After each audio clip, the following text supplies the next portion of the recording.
জীবন ব্যবস্থার নাম কি? ইসলাম।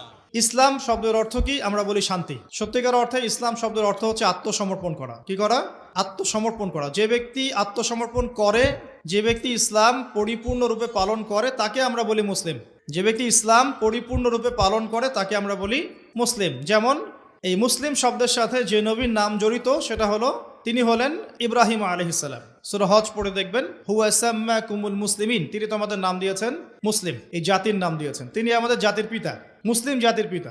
তো ইব্রাহিম আলাইহিস সালামের ব্যাপারে আল্লাহ পাক বলছেন, ইয ক্বালা লাহু রাব্বুহু আসলিম ক্বালা আসলামতু লিরাব্বিল আলামিন। যখনই আল্লাহ পাক ইব্রাহিমকে বলতেন আলাইহিস সালাম যে আত্মসমর্পণ করো, ইব্রাহিম আলাইহিস সালাম কোনো বিজ্ঞান যুক্তি দর্শন খুঁজতে যেতেন না। তিনি বলতেন আসলামতু লিরাব্বিল আলামিন, আমি বিশ্বজগতের প্রতিপালকের কাছে আত্মসমর্পণ করলাম। উদাহরণ দিচ্ছি, আল্লাহ রাব্বুল আলামিন ইব্রাহিম আলাইহিস সালামকে বলেছিলেন স্ত্রী এবং সন্তানকে জনমানব শূন্য কাবা ঘরের পাশে রেখে আসতে। ঠিক আছে, জানি তো আমরা। ইব্রাহিম